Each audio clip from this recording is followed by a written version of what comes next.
तो आपने डिसाइड कर लिया है कि अब आप नहीं लिखेंगे। आपने जब से लिखना बंद कर दिया है तब से आपके घर में पैसे नहीं भेजे जा रहे हैं। आपके कमरे का एसी बंद हो गया है, कमरे में गंदगी, सफाई बिल्कुल बंद। मैं लिख नहीं पा रहा, मेरी पराधीन कलम नहीं चल रही। प्लीज मुझे मुक्ति दीजिए। आप क्या हैं? आपकी पत्नी है, औलाद है, आपको याद आते हैं वे लोग?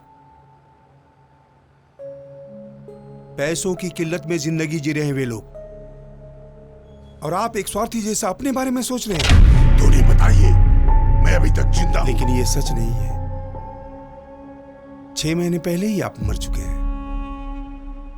इसलिए आपके मरने के बाद आपके परिवार को हमारी स्वेच्छा दान शिविर से हर महीने खर्च दिया जाता है। आप 3 महीने से नहीं लिख रहे हैं, इसलिए 3 महीने से खर्च नहीं जा रहा है। आपकी बेटी बीमार है, इलाज का खर्च नहीं है उनके पास, हालत अच्छी नहीं है, इलाज के लिए पैसे की जरूरत है।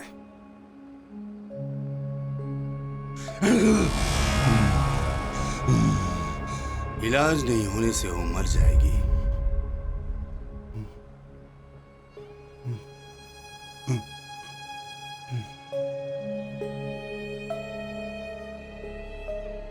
आपके जैसे एक सृजनशील आदमी को मैं कष्ट नहीं देना चाहता, लेकिन क्या करूं? बहुत सारी प्रतिभा लेकर आए हैं आप इस दुनिया में। आपकी लेखनी के चलते ही मैं इस देश के सारे लोगों का सिरमौर बन गया हूं। आपकी रोशनी से रोशन, पूरे देश में रोशन।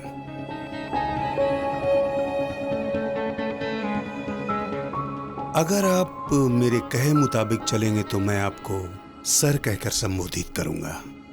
सर प्लीज आप लिखिए सर। मैं वादा करता हूं मैं खुद जाकर आपकी बेटी का इलाज करवाऊंगा।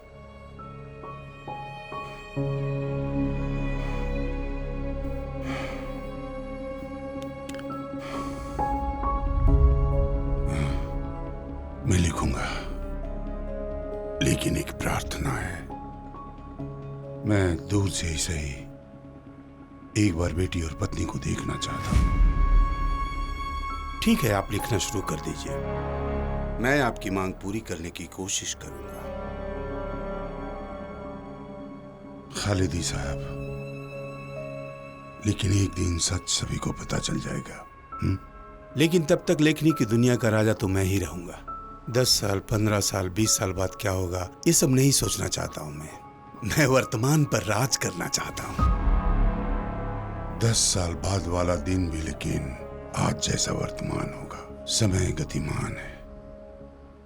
आज से 10-15 साल बाद उस दिन ऐसा लगेगा समय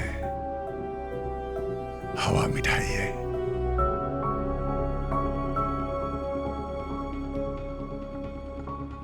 सर, आपकी ये फिलॉसफी मेरे दिमाग में नहीं घुसेगी। इस दुनिया में सभी लोग भ्रम में हैं और मुझे भी भ्रम में रहने दीजिए। अब आप लिखना शुरू कर दीजिए।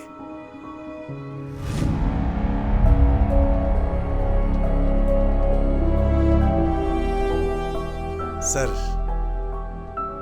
रात में आपके लिए एक कविता आ रही है, गिफ्ट।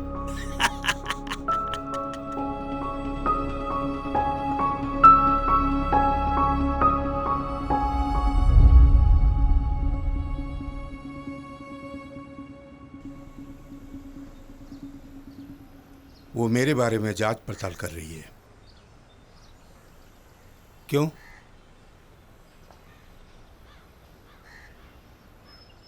मुझे लगता है मियाजी को और जिंदा रखना सही नहीं है।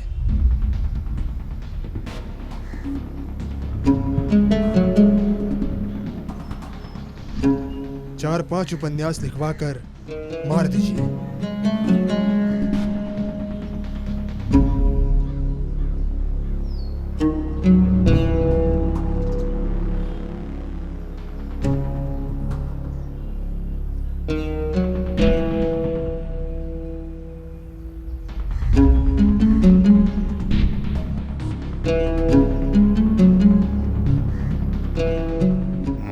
पढ़ने से तो फिर किताब नहीं निकलेगी और पकड़े जाने की संभावना भी ज्यादा है। बड़े लेखकों की तो ज्यादा किताबें नहीं होती, वही 5-7 किताबें 2-3 साल के बाद एक एक करके निकलती रहेगी।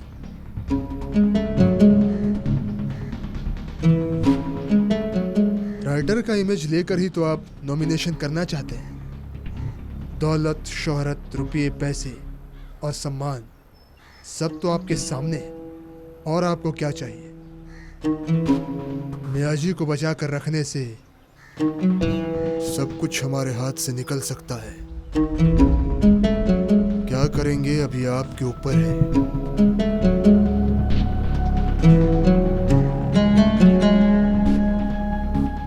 सिगरेट उल्टा जला रहे हैं।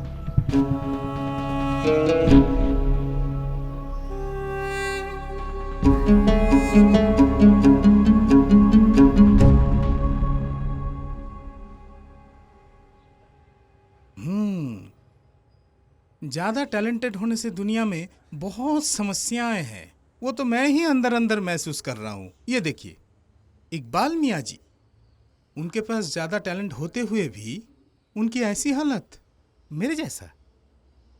लेकिन कहानी बहुत कॉम्प्लिकेटेड है। इसका सॉल्यूशन क्या है? इसका मतलब मेरे पास जो स्क्रिप्ट आया था उसका प्रोड्यूसर शाहनवाज। मतलब शाहनवाज के लिए ही आज मियां जी की ये हालत। मैं भी, मुझे ऐसा लगता है सबसे पहले हमें यह पता लगाना होगा कि आखिर वो है कहां पे। अगर वो जिंदा है, उन्हें सही सलामत हमें ढूंढ निकालना होगा। उसके बाद हमें लीगल एक्शन लेना होगा। हमें यह याद रखना होगा कि अगर मियाजी साहब को हम बचा नहीं पाए तो फिर इब्राहिम खालिद का असली चेहरा सामने लाना मुश्किल हो जाएगा। लेकिन वो जीवित है कि नहीं, वो कहाँ है, कैसे पता चलेगा? यही तो जानना होगा। इब्राहिम खालिद के मुझे और भी करीब होना पड़ेगा। आप क्यों खाना नहीं खा रहे हो? आइए बॉस।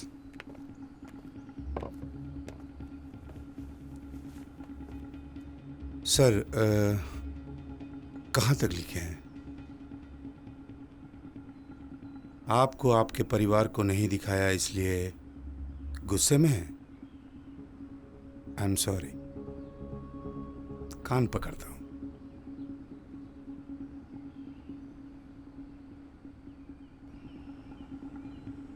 आपके लिए एक गिफ्ट है।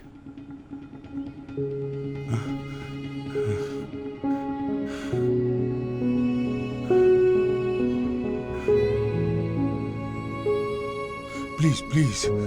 आप जितनी तेजी से लिखेंगे सर, आपकी बेटी उतनी जल्दी अच्छी होगी।